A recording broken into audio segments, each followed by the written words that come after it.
이 시간 묵도하심으로 하나님 앞에 예배드리도록 하겠습니다.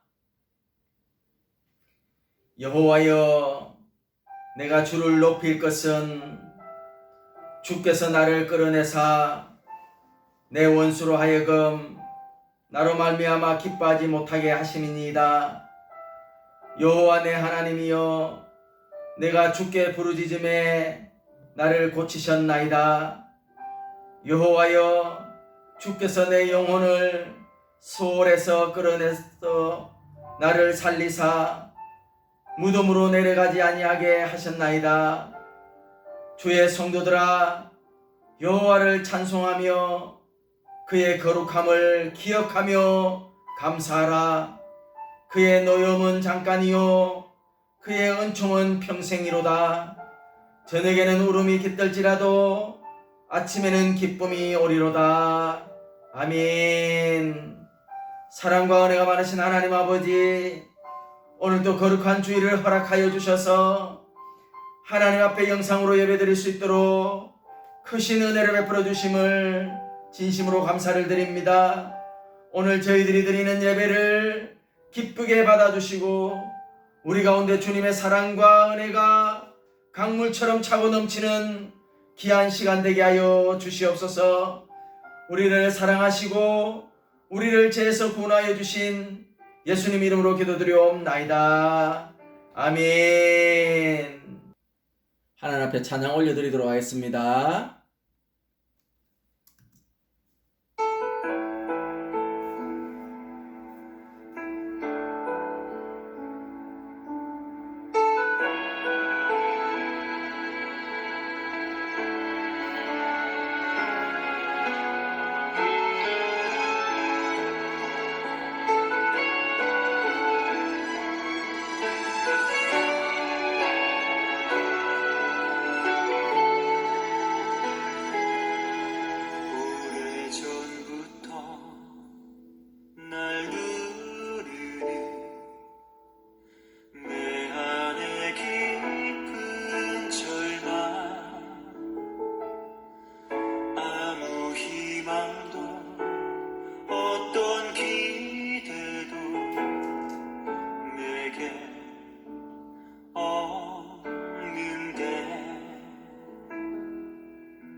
짙은 어둠으로 깊이 빠져만 가는데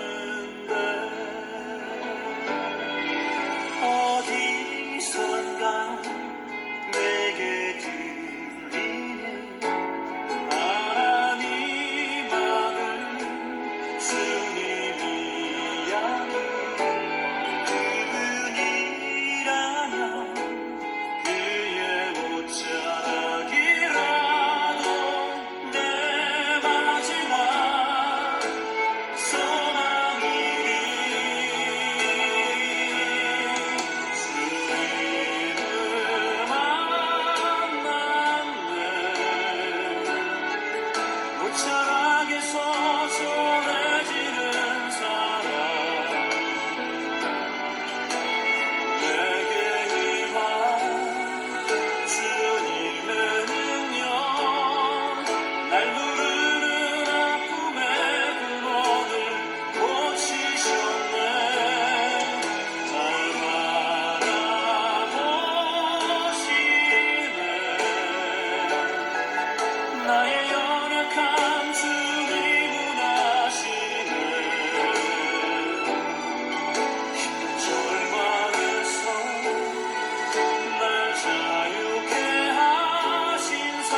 사도신경으로 우리의 신앙을 고백하도록 하겠습니다.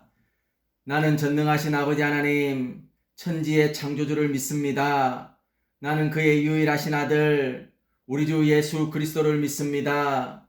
그는 성령으로 잉태되어 동령녀 마리아에게서 나시고 본디오 빌라도에게 고난을 받아 십자가에 못 박혀 죽으시고 장사된 지 사흘 만에 죽은 자 가운데서 다시 살아나셨으며 하늘에 오르시어 전능하신 아버지 하나님 우편에 앉아 계시다가 거기로부터 살아있는 자와 죽은 자를 심판하러 오십니다. 나는 성령을 믿으며 거룩한 공교회와 성도의 교제와 죄를 용서받는 것과 몸의 부활과 영생을 믿습니다. 아멘. 하나님 앞에 찬양 올려드리도록 하겠습니다.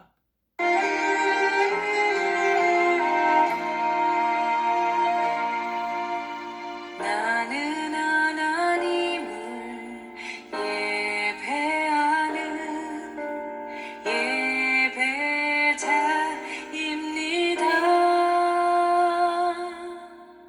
내가 서 있는 곳 어디서나 하나님을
이 시간 김예빛 집사님 기도해 주시겠습니다.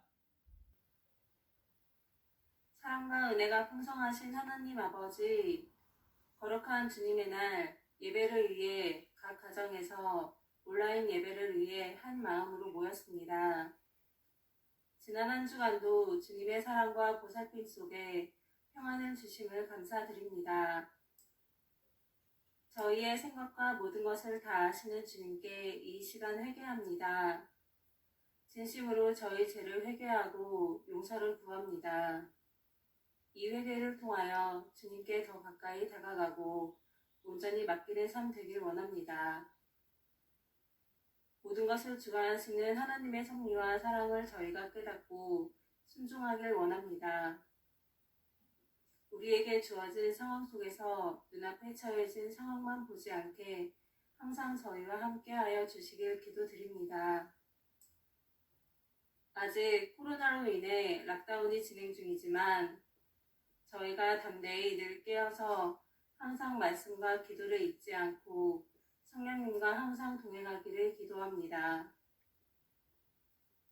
이 시간 드려지는 예배가 주님의 임재 속에서 거룩한 예배가 되기를 기도드립니다. 이 예배를 통해서 말씀을 듣고 믿음이 더욱 성장해서 주님의 계획하심 속에 저희의 믿음이 더욱 굳건해지길 원합니다. 이 시간 말 못할 고민들, 육체의 아픔들, 여러 걱정거리들 주님께 내려놓습니다. 주님, 이 시간 주님의 이름으로 모든 것이 형통하게 이루어지는 시간 되길 원합니다. 담임 목사님을 위해 기도드립니다. 저희를 이끌어주시는 목사님께 항상 성령님이 동행하여 주셔서 성령 충만하길 기도드립니다. 영육간에 강건함을 허락해 주시고 말씀 전하실 때에 성령의 기름을 더하셔서 놀라운 하나님의 역사가 일어나는 시간 되길 원합니다. 전하시는 말씀이 저희의 삶 속에서 살아 움직이는 말씀이 되어 저희의 믿음이 더욱 성장하고 굳건해지는 참된 예배가 되게 기도드립니다. 이 예배를 통해서 한 걸음 더 하나님의 뜻에 다가갈 수 있게 역사하여 주시길 원합니다. 이 모든 말씀 우리 주 예수 그리스도의 이름으로 기도드립니다. 아멘. 우리 기도를 들어주시고 주님의 평화를 내려주소서.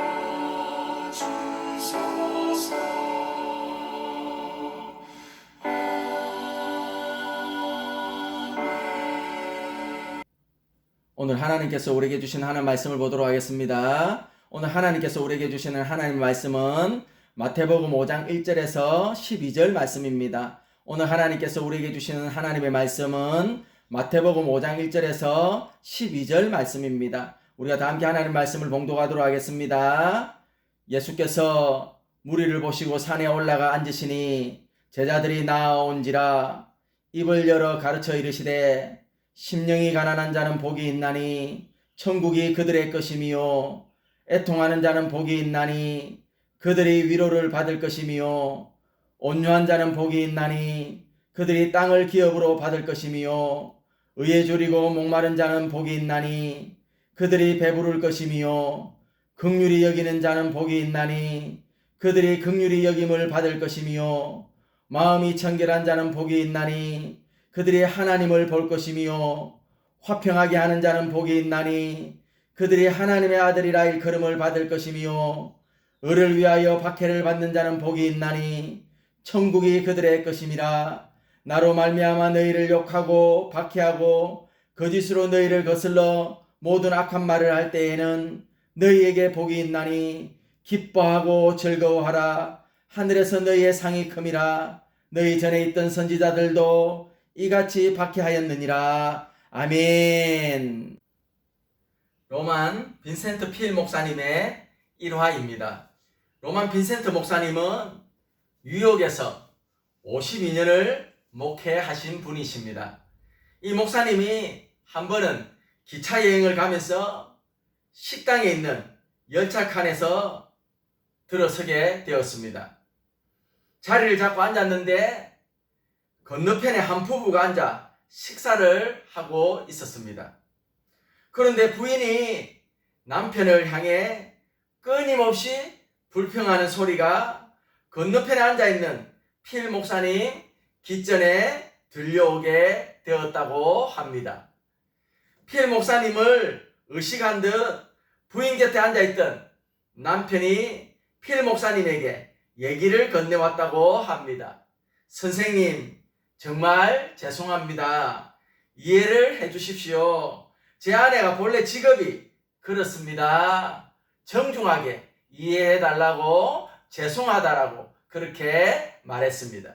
필 목사님은 웃으면서 아, 그러세요? 그러면 죄송합니다만 부인의 직업이 무슨 직업입니까? 라고 물었습니다. 그러자 이 남편도 빙그레 웃으며 농담 어린 말투로 제조업에 종사하고 있습니다. 그러자 다시 필 목사님은 물었다고 합니다. 도대체 무엇을 제조하는 직업입니까? 그러자 이 남편은 필 목사님에게 이렇게 대답을 했다고 합니다. 예, 제 아내는 매일같이 집에서든 밖에서든 불행을 제조하는 그런 직업을 가지고 있습니다. 다시 말하면 날마다 스스로를 불행을 만들면서 살아가고 있는 셈이지요 라고 했습니다. 이 말 속에서 스스로 불행을 만드는 사람이라는 말이 저와 여러분에게 어떤 느낌을 주십니까? 진짜로 스스로 불행을 만드는 사람들이 존재한다면 반대로 스스로 행복을 만드는 사람들도 존재할 수 있지 않나 생각을 해보게 됩니다. 오늘 우리가 함께 읽은 본문의 말씀 마태복음 5장부터 7장까지의 말씀에서는 예수님께서 한 산에 올라가 제자들에게 직접 가르쳤던 메시지로 기록되어져 있습니다. 이 말씀은 흔히 산산수훈이라고도 합니다. 여기에 수훈이란 후세에 전하는 교훈을 뜻합니다. 또 그 말씀이 아주 소중한 보배와 같은 교훈이라고 해서 상산보훈이라고도 합니다. 종교개혁자 존 칼빈은 상산수훈은 굶주린 인생에게 천국의 풍성한 잔치에 참여하라고 보내는 초대장이라고 했습니다. 그리고 오늘 우리가 읽은 본문 말씀 8가지의 팔복이라고 그렇게 말을 하고 있습니다. 이 말씀 속에서 예수님께서는 이 땅을 살아가는 그리스도의 참된 행복을 누리는 삶에 대한 비전을 제시해 주고 있습니다. 그리고 오늘 읽은 말씀 가운데 화평하게 하는 자, 복이 어떠한지를 설명하고 있습니다. 이 화평하는 자를 영어로는 피스메이커라고 합니다. 피스메이커가 존재한다면 행복 메이커도 존재할 수 있다라고 말할 수 있습니다. 어떤 사람은 스스로 불행을 만들어 살고 있는가 하면 어떤 사람은 스스로 행복을 만들면서 아름답게 인생을 살아가고 있는 사람들도 있습니다. 지금 여러분의 삶은 불행을 만들며 살아가는 사람들입니까? 아니면 행복을 만들며 살아가는 삶입니까? 오늘 말씀을 통해서 이 땅을 살아가는 그리스도인의 인생의 행복을 만들어가는 삶 3가지로 말씀드리도록 하겠습니다. 첫 번째로는 하나님과의 바른 관계에서부터 참 행복이 시작됩니다. 우리말 번역에 이 팔복을 보시면 이렇게 시작되고 있습니다. 심령이 가난한 자는 복이 있나니, 애통하는 자는 복이 있나니, 혹은 온유한 자는 복이 있나니. 그러나 이것을 좀 더 원문에 가깝게 번역하자면 사실은 복이 있도다 라는 낱말이 먼저 나오고 있습니다. 복이 있도다 심령이 가난한 자여, 복이 있도다 애통하는 자여, 그 다음 또 복이 있도다 온유한 자여 라고 되어 있습니다. 히라보로 마카리오스 혹은 마카리오이 라는 단어가 먼저 출현하고 있기 때문입니다. 이 단어를 영어 성경에서는 브레스라는 단어로 번역을 했습니다. 그런데 우리가 행복하면 먼저 연상되는 단어는 해피니스 혹은 형용사로 해피라는 단어일 것입니다. 그러나 성경에 사용하는 단어는 해피니스가 아니라 여기서 블레싱이라는 단어를 사용합니다. 이것은 해피니스와 다른 내용입니다. 해피니스라는 단어는 해픈이라는 동사에서부터 유래한 단어입니다. 이 해픈이라는 것은 우연히 어떤 일이 발생하다는 의미이고, 만약 행복이 그런 것이라면 행복은 어떤 우연의 선물이라고 밖에 정의할 수 없을 것입니다. 그러나 성경은 이 단어를 쓰지 않았다는 것을 알아야 합니다. 해피니스가 아니라 블레싱인 것입니다. 이런 성경의 영향을 받아서 서구에서는 사람들이 서로 만났을 때 God bless you 라고 말합니다. 블레싱이라는 단어는 본래 잉글로 섹슨 단어에서 블러드라는 단어에서부터 나온 말입니다. 이 블러드란 말은 피라는 말입니다. 이 단어는 본래 피의 제사를 뜻하는 말에서 유래한 것이라고 합니다. 구약에 보면 동물을 잡아 피의 제사를 바치는 일이 많았습니다. 이 제사를 드리는 가장 중요한 이유가 어디에 있을까요? 어떤 희생 동물의 피 흘림을 통해서 우리가 용서받고 또 그리고 하나님과의 바른 관계 속에 들어간다는 의미입니다. 이것이 바로 모든 구약의 피의 제사가 지향하는 가장 중요한 초점인 것입니다. 그러므로 이 블레싱이라는 단어의 배후에는 하나님과의 바른 관계라는 중요한 전제가 있는 것입니다. 2000년 전 예수님이 이 땅에 오셔서 우리의 죄를 짊어지시고 십자가에 돌아가심, 왜 그렇게 돌아가셨을까요? 저와 여러분이 죄 사함을 받고 하나님과의 바른 관계 속에서 새로운 인생을 시작하도록 말씀하고 있기 때문입니다. 그런데 오늘 우리가 읽은 성경 이 팔복의 말씀을 보면서 이 팔복의 모든 내용은 이런 하나님과의 바른 관계를 전제로 하고 있다는 것을 설명하고 있습니다. 심령이 가난한 자란 하나님의 관점으로 자신을 발견한 사람입니다. 애통하는 자란 하나님의 눈으로 자신의 죄를 느끼고 있는 사람의 모습입니다. 온유한 자란 하나님의 다스림을 받고 있는 사람입니다. 의에 줄이고 목마른 자란 하나님의 표준 혹은 하나님의 가치를 사모하는 사람입니다. 긍휼히 여기는 자란 하나님의 안목으로 이웃을 바라보고 있는 사람입니다. 혹은 마음이 청결한 자란 하나님의 목적 앞에 자신을 드리고 있는 사람의 모습입니다. 화평케 하는 자란 하나님의 메시지인 복음을 삶으로 그리고 자기의 언어로 전달하고 있는 사람입니다. 을을 위하여 핍박받는 자란 한마디로 말하면 하나님 편에서 인생을 살고 있는 사람입니다. 결국 하나님을 주인으로 모신 인생, 하나님과의 바른 관계 속에서 사는 사람, 성경은 이런 사람을 가르쳐 진정한 참된 행복이 있다라고 성경은 말씀하고 있는 것입니다. 그러므로 행복을 만드는 사람들은 단순한 행복의 처세를 익히는 데서 시작되는 것이 아니라 바로 하나님과의 올바른 관계에서부터 시작된다라는 것입니다. 그렇기 때문에 이 땅을 살아가는 사람들은 그 어떤 방법으로도 인생은 행복을 만들어 갈 수 없다라는 사실입니다. 행복한처럼 흉내는 낼 수 있어도 행복한 인생이 될 수 없다는 것입니다.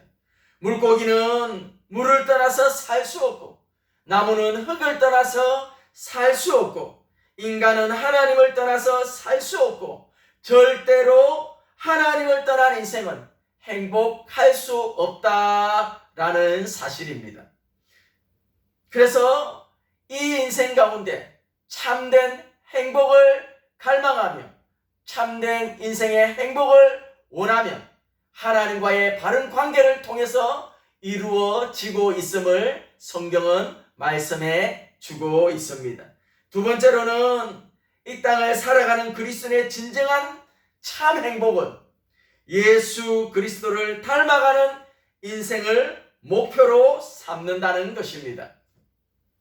오늘 우리가 살아가고 있는 이 세상은 세속적인 가치관에서 참 행복을 누릴 수 있다고 가르치고 그렇게 생각합니다. 그렇기 때문에 이 세상 사람들은 더 많이 가지면 행복할 수 있다라고 생각합니다. 좀 더 많은 돈을 소유하고, 좀 더 권력을 소유하고, 좀 더 높은 명예를 소유하고, 좀 더 많은 것을 소유하는 것을 행복으로 착각하고 그것이 행복의 시작인 줄 알고 살아가고 있습니다. 그러나 오늘 성경이 말씀하시는 이 팔복에서는 행복을 철저하게 소유가 아닌 존재라는 것을 우리에게 가르치고 있는 것입니다. 이 땅을 살아가는 그리스도의 삶은 무엇 때문에 이래야 합니까? 아니, 무엇 때문에 살고 있습니까?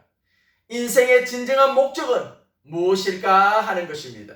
성경은 예수님 만나 죄 사함을 받고 구원받은 인생의 가장 중요한 삶의 목적으로 주 예수 그리스도의 인격을 닮아가는 것이라고 성경은 말씀하고 있습니다. 다시 말하면 우리의 인격의 변화와 성숙이 장성한 분량까지 범사의 예수 그리스도에게까지 자라가는 삶이라는 것입니다. 이것을 에베소서 4장 13절에서 15절은 이렇게 말씀하고 있습니다. 우리가 다 하나님의 아들을 믿는 것과 아는 일에 하나가 되어 온전한 사람을 이루어 그리스도의 장성한 분량이 충만한 데까지 이르리니, 이는 우리가 이제부터 어린아이가 되지 아니하여 사람의 속임수와 간사한 유혹에 빠져 온갖 교훈의 풍조에 밀려 요동하지 않게 하려 함이라. 오직 사랑 안에서 참된 것을 하여 범사에 그에게까지 자랄지라. 아멘. 이 땅을 살아가는 그리스도인의 진정한 행복은 예수 그리스도를 닮아가는 인생을 목표로 삼는다라는 것입니다. 인생의 참다한 행복, 그 참된 행복을 향해 나아가는 그리스도인의 삶, 그 그리스도인의 삶을 오늘 성경은 설명해 주고 있습니다. 이 땅을 살아가는 그리스도인의 진정한 행복은 예수 그리스도를 닮아가는 인생을 목표로 삼는다라는 것입니다. 세 번째로는 행복은 이웃을 향해서 섬기는 삶을 살아갈 때 실현될 수 있음을 가르쳐 주고 있습니다.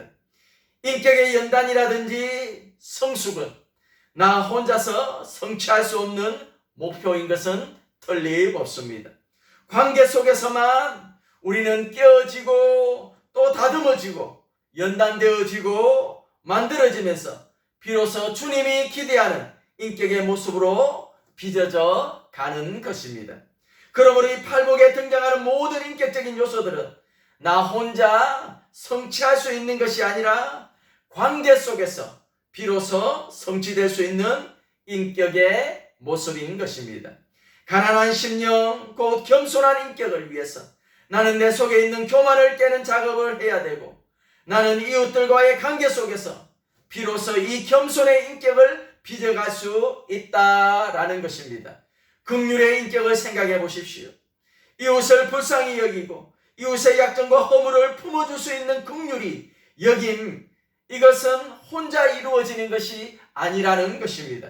이웃들과의 관계 속에서 비로소 빚어질 수 있는 인격의 모습이 아닌가 하는 것입니다. 철학자인 마틴 부버의 책 가운데 나와 너라는 책의 내용입니다. 인생은 관계 속에서 만들어진다라는 것입니다. 심지어 신앙도 나와 영혼자이신 하나님과의 관계라고 그는 말합니다. 관계 하에서만 우리의 인격은 빚어지고 만들어진다라는 것입니다. 내가 이웃을 어떻게 접근하고 어떻게 만나느냐에 따라서 나의 인격의 연단이 이루어져 가는 것입니다. 탈무드는 이런 말이 있습니다. 하루를 행복하게 살기를 원하는가? 그렇다면 이발을 하라. 일주일간을 행복하게 살고 싶다면 여행을 하라라고 말합니다. 그러나 여행 떠나서 일주일이 지나면 집에 오고 싶을 것입니다. 한 달을 행복하게 살기를 원하는가? 그렇다면 새 집으로 이사를 가라라고 했습니다. 새 집으로 이사한 행복한 감격은 한 달을 넘길 수가 없다라는 것입니다. 행복 그리 오래 가지 못한다라는 것입니다.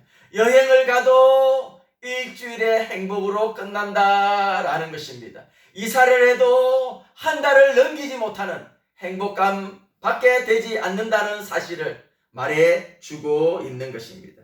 그러나 이 탈무드의 내용 가운데 절정은 바로 이것입니다.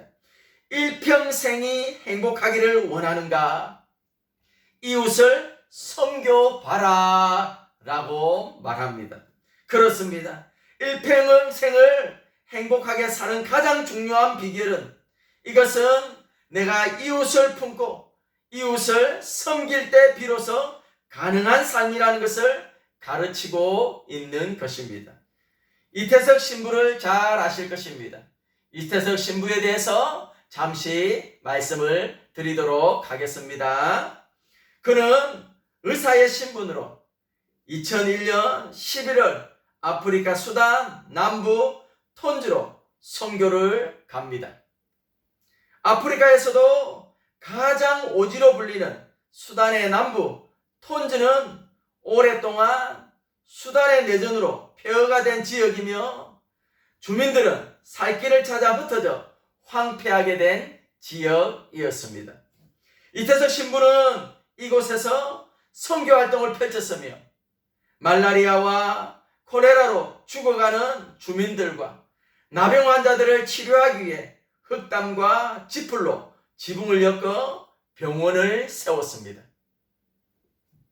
또한 병원까지 찾아오지 못하는 주민들을 위해 척박한 오지 마을을 곳곳을 찾아다니며 순회하며 진료를 하였습니다.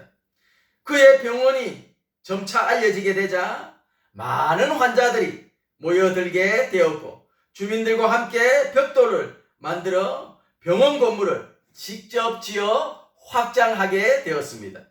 하지만 오염된 톤즈 강물을 마시며 콜레라가 매번 창궐하자 톤즈의 여러 곳에 우물을 파서 숙식난을 해결하기도 하였고 학교도 세우고 음악도 가르쳤습니다. 하지만 그는 미처 자신의 건강을 돌보지 못했습니다. 2008년 10월 톤즈 현지에서 이태석 신부와 함께 헌신하던 의사 신경숙 현 구미 순천 향대병원에 혈흔이 발견되어 그해 11월 휴가차 입국하였을 때 순천향대병원에서 종합검진을 받고 대장암 사기 판정을 받습니다. 그의 암은 이미 간으로 다 전이 되어 있었습니다. 그는 아프리카에 머무는 동안 항생제를 투약하지 않았기 때문에 자신의 몸은 항암 치료에 잘 반응할 것이라며 완치에 대한 희망을 가졌고 또 그렇게 기도했습니다. 또한 주위의 많은 사람들도 안타까워하며 그를 위해 기도했을 것입니다. 단식과 생식으로 건강을 회복하려 했지만 증세가 더 나빠졌으며 결국 2010년 1월 14일 새벽 5시에 48세로 세상을 떠납니다. 48세의 마지막 자기 일생을 마무리 짓기 이전에 이런 고백을 합니다. 내 인생은 참으로 행복했다라고 고백합니다. 도대체 그 무엇이 그에게 행복의 고백을 낳았을까 하는 것입니다. 그것은 바로 섬김이었습니다. 그것은 바로 사랑이었습니다. 저 죽어가는 영혼들을 섬기며 사랑하는 마음이었습니다. 이 땅을 살아가는 그리스도인의 진정한 참 행복은 잘 먹고 잘 살고 편안하게 오래오래 사는 것이 행복이 아니다라는 것입니다. 이 땅을 살아가는 그리스도인의 진정한 참 행복은 교회를 향해, 이웃을 향해, 성도들을 향해 하나님께서 맡겨주신 그 어떠한 모든 일이라도 섬기는 삶을 살아갈 때, 그리고 그것을 실현될 수 있을 때, 그리고 실천하며 살아갈 수 있을 때 참 행복이 주어지고 있음을 오늘 성경은 우리에게 말씀해 주고 있습니다. 말씀을 정리하도록 하겠습니다. 오늘 말씀을 통해서 이 땅을 살아가는 그리스도의 인생의 참 행복을 만들어가는 삶 3가지입니다. 첫 번째로는 하나님과의 바른 관계에서부터 시작되고 있음을 알아야 합니다. 두 번째로는 이 땅을 살아가는 그리스도의 진정한 참 행복은 예수 그리스도를 닮아가는 인생을 목표로 삼는다는 것입니다.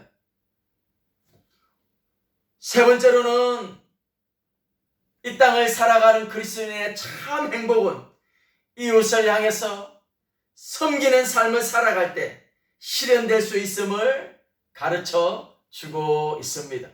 한 주간 주신 말씀 붙들고 매일매일 행복한 삶을 만들어 가시며 예수 그리스도와 함께 승리하는 삶을 살아가시기를 주님의 이름으로 축원합니다. 하나님 앞에 찬양 올려드리도록 하겠습니다.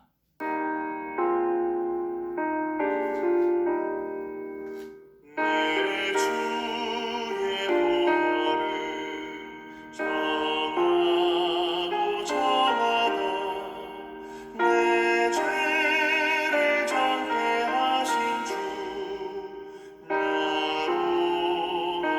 하신다.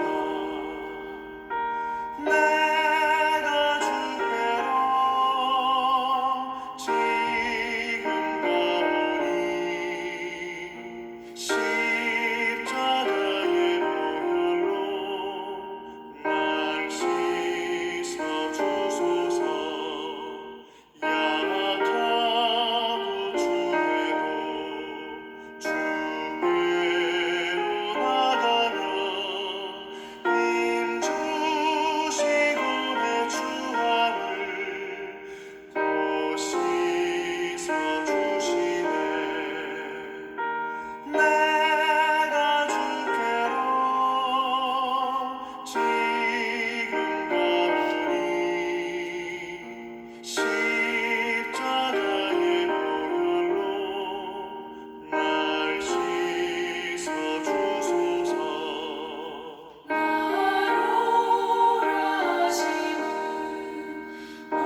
이 시간 하나님 앞에 기도드리도록 하겠습니다.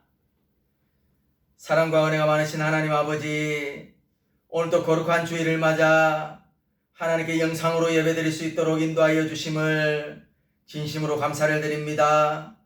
오늘 주님께서 우리에게 주신 말씀을 따라 이 땅을 살아가는 그리스도인의 인생에 참 행복을 만들어가는 삶, 하나님과의 바른 관계에서부터 시작됨을 깨달았습니다. 바른 관계를 통해 예수 그리스도를 닮아가는 인생을 목표로 삼고 이웃을 향해서 예수 그리스도의 복음을 전하며 섬기는 삶을 살아가게 하여 주셔서 하늘로부터 부어지는 신령한 복과 평안과 기쁨을 경험하게 하여 주시옵소서. 또한 코로나 바이러스로 인해 온 세계가 어려움과 고통 가운데에 있습니다. 이 시간 하나님께서 자비와 긍휼을 베풀어 주셔서 하루속히 코로나가 종식될 수 있도록 은혜를 베풀어 주시옵소서. 또한 경제적인 문제로, 가정의 문제로, 질병의 문제로 인해 기도하는 성도들이 있습니다. 하나님 아버지, 이 시간 크신 은혜를 베풀어 주셔서 응답의 역사가 일어나며 치유의 기적이 경험되어 줄 수 있도록 역사하여 주시고 인도하여 주시옵소서. 또한 하나님 앞에 예배를 드리며 정성을 담아 예물을 드린 손길들이 있습니다. 하나님께서 기쁘게 받아주시고 그들의 믿음으로 드린 중심을 기억하여 주셔서 그들이 하고 있는 모든 일들 가운데 하나님의 공급하심과 채우심과 하나님의 능력의 손을 날마다 경험할 수 있도록 축복하여 주시고 인도하여 주시옵소서. 또한 이 물질이 쓰여지는 곳곳마다 주의 영광이 나타나게 하여 주시고 하나님의 나라가 확장되어 줄 수 있도록 인도하여 주시옵소서. 우리를 사랑하시고 우리를 죄에서 구원하여 주신 예수님 이름으로 기도드리옵나이다. 아멘. 교회 소식을 전해드리도록 하겠습니다.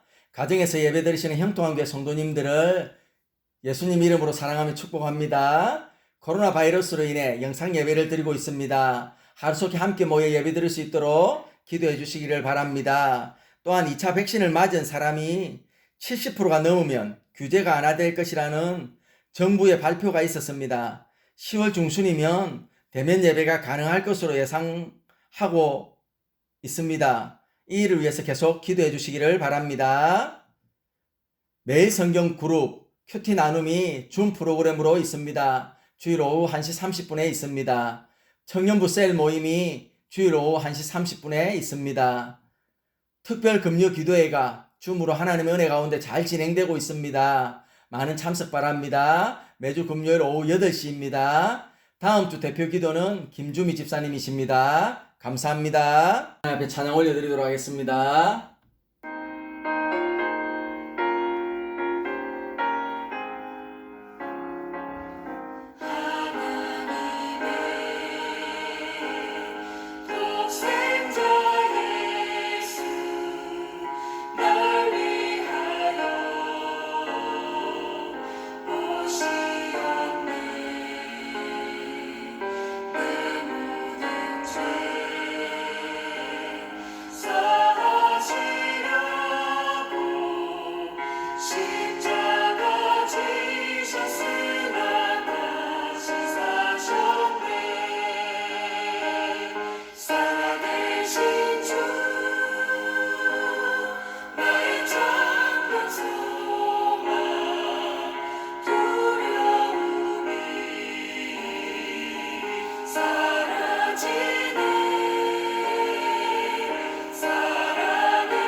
이제는 우리 주 예수 그리스도의 크신 은혜와 하나님 아버지의 다음이 없는 사랑하심과 성령의 감화감동 교통 역사 내주하심이 오늘 주신 말씀을 삶 속에서 실천하며 살아가기로 다짐하는 사랑하는 형통한교회 성도들 머리 위에와 오늘 함께 예배드리는 모든 성도들 머리 위에 지금으로부터 영원토록 함께 있을지어다. 아멘.